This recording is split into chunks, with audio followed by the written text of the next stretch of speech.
In terms of community, we've taken strength from ourselves, a lot of strength from ourselves.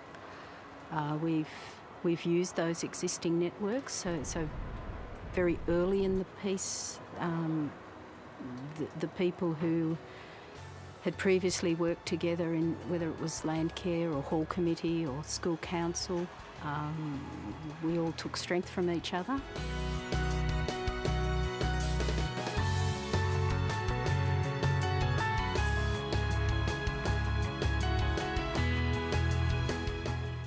I think emotionally it just takes a lot of time, and the point at which I thought I could finally get on top of how I was feeling and the overwhelming destruction of the thing was when I got back into the property with the kids in the shed. That was at the point at which I had felt like I could move on and start moving forward.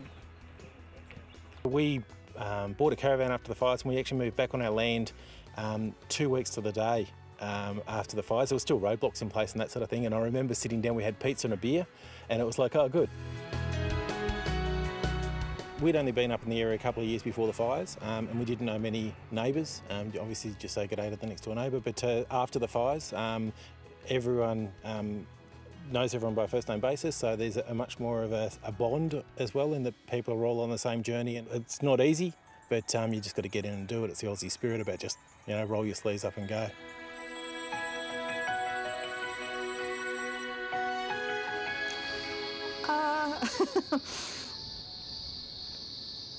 Gosh, sorry, it's hard thinking back all those months. Yeah, so I think that the initial realisation that stuff was actually going to recover, I think at first I was very worried. The burn had been so hot, it just wouldn't happen. I've been astonished at the power of nature to get on and do its thing. Even though I still feel a sense of loss for the landscape that we had, I feel enormously privileged to have been able to actually watch all this happen. The people that were caught with the fires in Drew and West, I think it affected them quite badly. But with the volunteer labour that came in, it was to me it was a great lifting to have the volunteers come in. You felt that you weren't forgotten. It's a partnership with everyone. There's probably countless hundreds of people that have been involved. If people offer help, don't be scared to actually partake it, and that, because it is a partnership. They're wanting there to help you, and that's what rebuilt this. For a lot of us, and especially I would say from a family farm point of view, we don't attend some of the things that we probably should, but it's more the fact that we're focusing on our farms, our businesses, to get them back on track. In Strathewen, we've very much taken the initiative in wanting to lead our own recovery. That's meant that we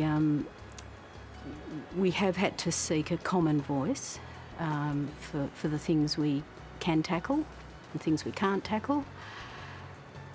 There's some things we've probably remain silent on even now because they're just too difficult for the community to discuss. Once the smoke's gone and the blaze is gone, the people that haven't been in fires think it's finished, but it's not finished. It's not finished yet. There's still things that's got to be done.